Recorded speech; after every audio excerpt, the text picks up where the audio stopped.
of the 4 themes that we're going to go through and revise next week. This was a request to do Thatcher's economics, so we'll be doing that next week. But this one, so changing quality of life. So really, really important to remember what's actually in changing quality of life. There are 3 aspects to it. And students get a bit muddled on this, and they kind of jump between. I mean, they may ask you a very broad question about generally changing quality of life, but I think that's unlikely. It's too broad. So it's more likely that they're going to ask you a more specific question about something in these 3 subtopics. So the focus might be on living standards or popular culture and entertainment or leisure and travel. Now, the one that throws students particularly for this is living standards. And you need to kind of revise and get in your head what's actually included in living standards. Traditionally, the 3 key areas are access to consumer goods, housing and wages. Now, there are others you can possibly include in that. So you could perhaps talk about health as a separate criteria. But what you don't want to do is cross too far into theme 2, which is the welfare state. OK, so as long, I think particularly access to consumer goods is a really important one, and housing is another important one.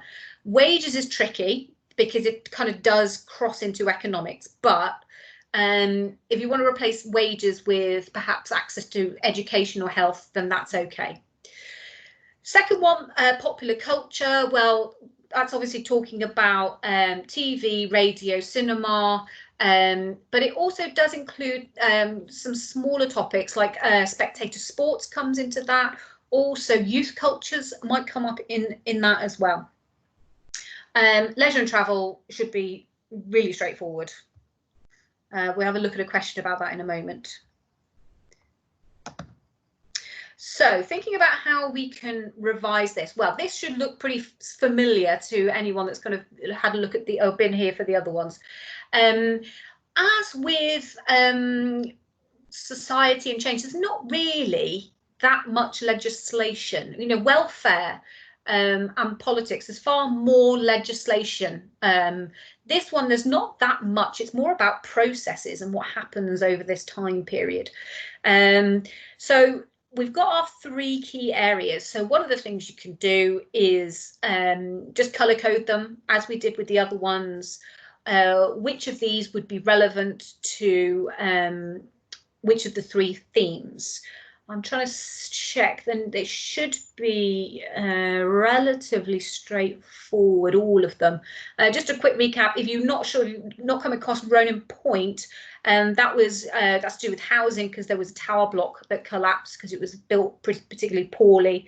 So that's part of housing, and you know, this move from post-war housing, which started off really good quality, but they still can't build enough houses, so they ended up going into high rises, building them very quickly. The construction methods were not very good, and yeah, we end up with in fact, there's 2. There's one that collapses, and there's one, and I think it's part of a gas explosion, but it's due to the construction methods that are used. So that should be straightforward. I think more importantly for theme 4 is to make sure you've got a really good understanding of the key terms that would come up in theme 4, because actually a lot of these key terms could be put in the question, and if you haven't got a really solid understanding of what that key term is, it's going to make you really it's going to make it difficult really to answer that question. Not all of them, obviously prefabricated, that's got to be in a question. And ADMAS would not be in a question. Not sure baby boomers would either, or pirate radio or real wages, but certainly austerity could be there in the question. Labour saving devices, consumer goods could be, affluent society, satire, youth culture, though new wave, possibly new wave writers, although that'd be very hard. They could all be in a question. Can you just have a look down? I'm not going to go through all of these because one, it would take a long time, But are there any that you're kind of sat there thinking, I really don't know what that is? If there is one, can you just put it into the chat bar or unmute, and we can have a talk about a couple if you're not sure about them.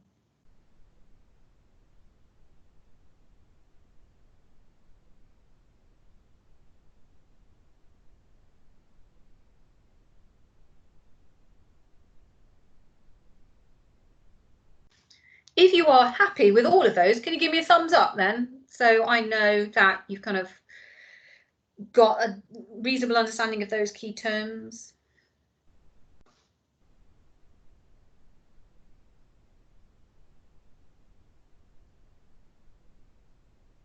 Thank you, Sophie. I've got something all good from Sophie. Kira's giving me a thumbs up. Good.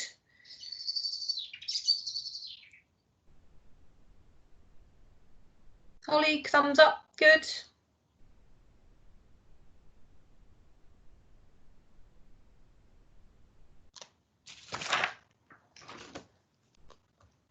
Okay, right. Unless anyone raises one, we can always come back. So I've put this slide in, and this presentation, you'll see it in the file section. Well, I'm going to throw it open to you. So this is about changing quality of life. Why do you think I've put this slide in? What am I trying to get you to think? And someone either unmute or put it in the chat, please.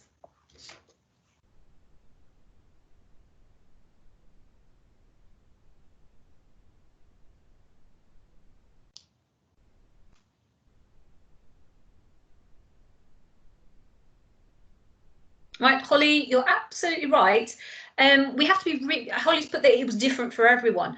We've got to be really careful when we talk about quality of life, that we just don't make generalizations, that we lump everybody together.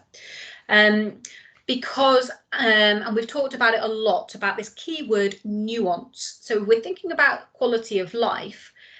We can build nuance in by thinking about change over time. But we could also think about, well, it did differ according to which group of the population you were in.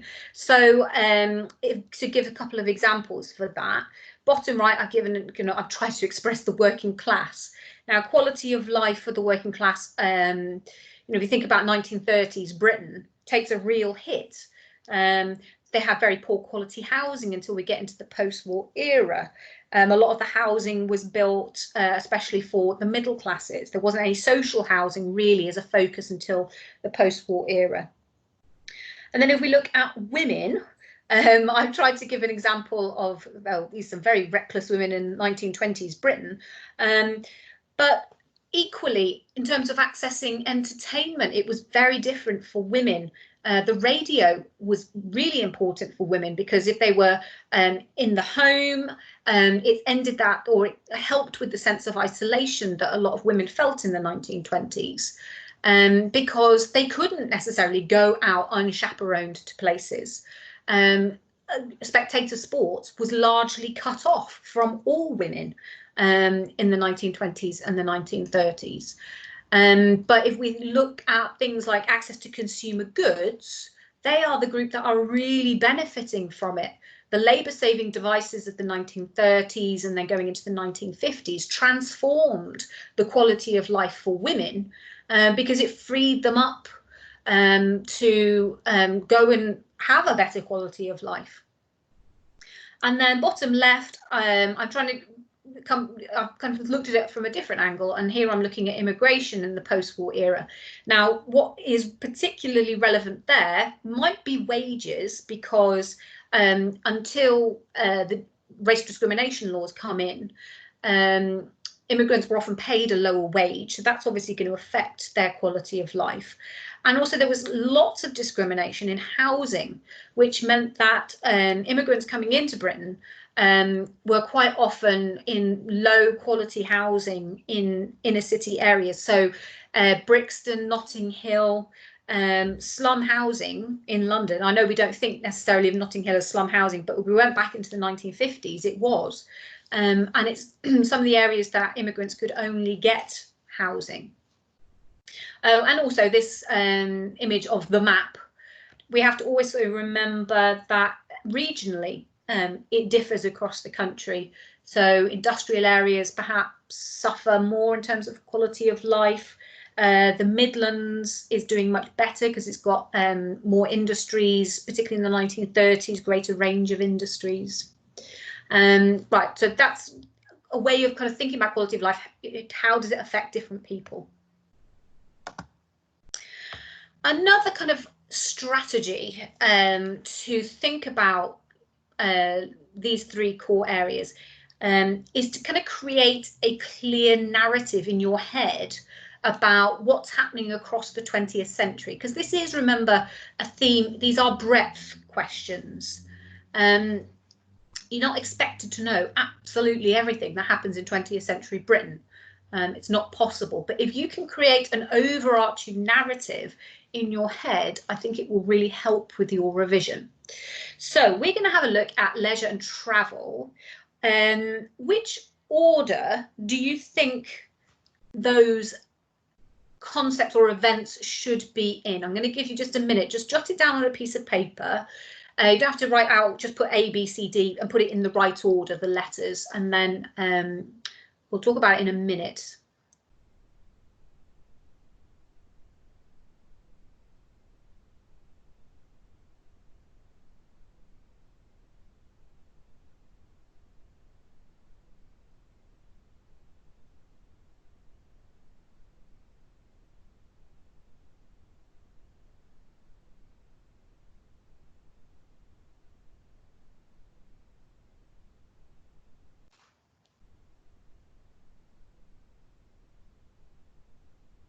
Okay, I reckon that's probably about a minute. So put it into the chat and press return, and let's see what answers we have got.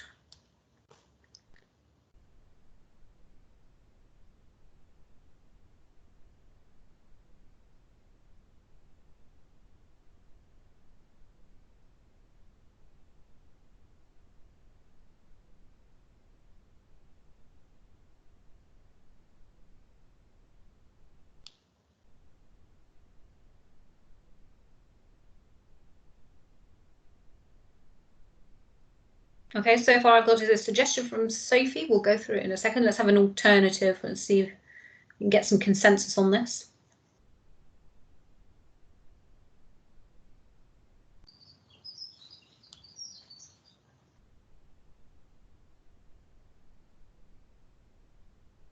Okay, right, so I've got two alternatives here.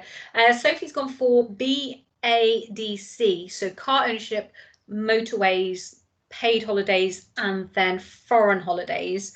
I think possibly Hannah's gone for a slightly different alternative. She has gone for car ownership, paid holidays, then motorways, and then foreign holidays. I think we'd have to go with that one because, and if you might feel a bit daft doing this, but what you need to do to try and revise this is vocalize this narrative and do it over and over again. So if I give you an example of this, if we go with Hannah's order, well, we get the introduction of paid holidays in the 1930s for the first time, and thinking back, you know, that really restricted the ability, particularly of the working class.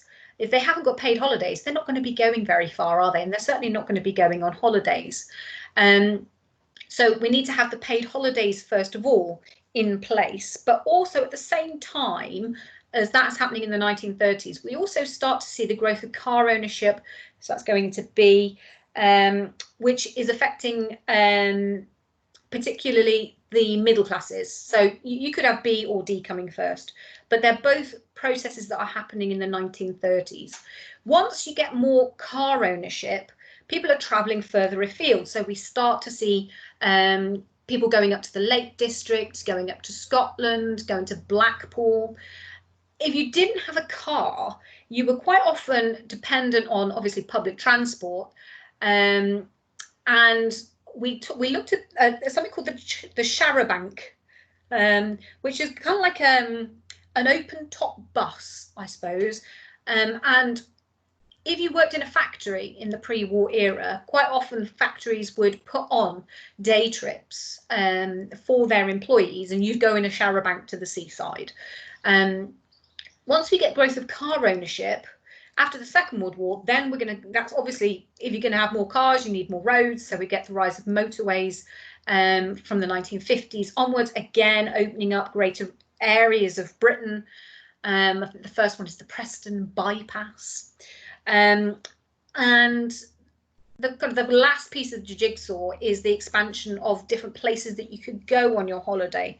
So we're not really going to get foreign holidays till we get, well, certainly late 1960s, 1970s, I suppose, is the decade when we really start to see people going on package holidays. Like Spain actually targeted, they created places like Benidorm to target British holidaymakers. And then we get charter flights, we get tour operators.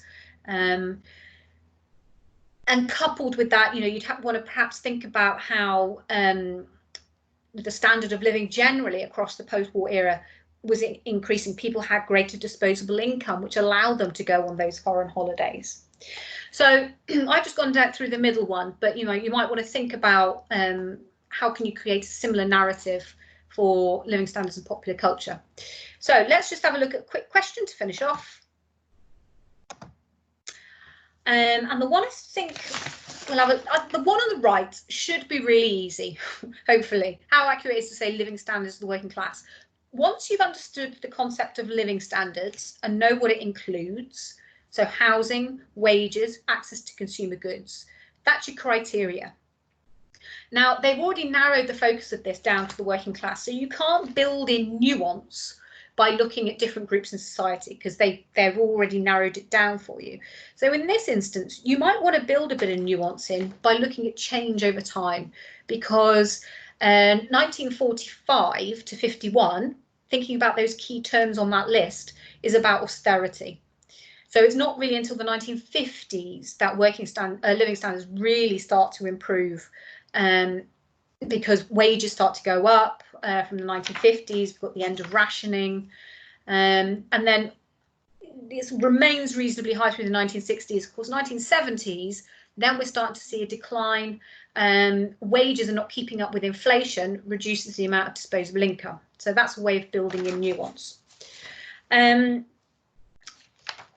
Popular culture, the one on the left, that one should be reasonably straightforward. They've given you about popular culture. Well, we know popular culture is about TV, cinema, music. Tell me then, how do you think you could build in nuance into that question on the left-hand side? Can someone put in the chat a suggestion? Or unmute?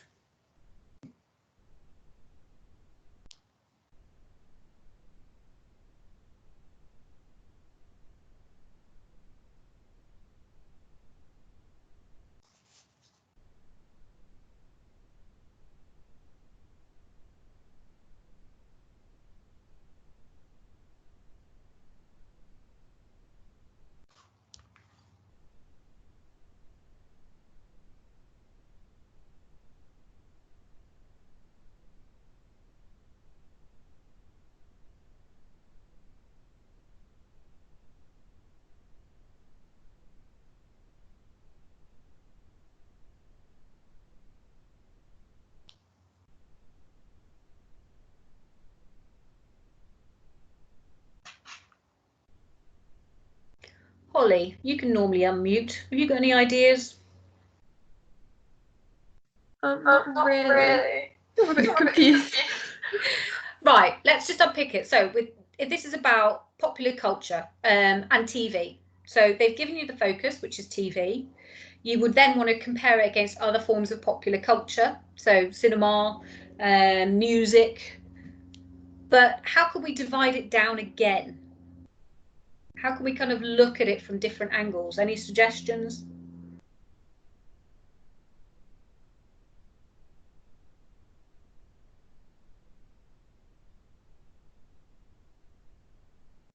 Hannah's come up with an interesting idea. She's just kind of talked about class. Now, you could, but I think if we actually think about the post-war era, which is what this question is relevant to, we're starting to actually see a breakdown of class. So your class didn't necessarily determine your access to popular culture as much. So I think that would be far more relevant if we were talking about the pre-Second World War era. So, but I think you're kind of on the right lines here, and I think you just need to think about different groups in society. I wouldn't stick with one, you know, class, gender, that religiously. Instead, think about how different groups access different elements of popular culture. So I'm going to give you an example. If we think about young people, they are particularly, for them, music became a much more dominant form of popular culture. We think about the rise of rock and roll, the Beatles. Perhaps for young people, that's their dominant form of culture. But we could also say, you know, working class, perhaps we'd start to see them being able to access things like the theatre for the first time, because we're getting those new wave writers that are writing dramas that are much more reflective of working class culture. Okay, so it's just something to bear in mind at the back of your, you know, that you need to kind of think of it from different angles. And finally, the one in the middle. It's a causation question. It's asking about why there is the development of mass tourism. It's giving you holidays with pay as one suggestion for the reason of the development of mass tourism. Does anyone suggest another reason for the development of mass tourism? Let's just try and get one other one. Let's put it in the chat or unmute. Kira, well done. Yeah, good. Car ownership is definitely, that could be a good chunky paragraph, that, because once we get more cars, it opens up lots of different places that people could go. We get kind of the boarding houses at the seaside. We see areas of Britain being opened up because of the development of the car. So we've got cars, we have got holidays with pay, and you know, you want to kind of build into holidays with pay things like Butlins, a week away for a week of pay. Third one, now I have to confess I struggled on the third one. Does anyone got any suggestions before I give you my suggestion?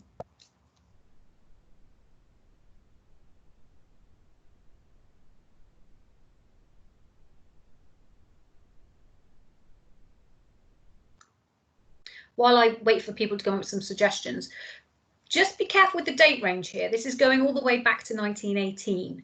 So holidays with pay doesn't happen until the 1930s. So to try and drag in the earlier period, you might want to say, well, actually, before there was access to paid holidays, it was very difficult for anyone to go anywhere unless you were very wealthy.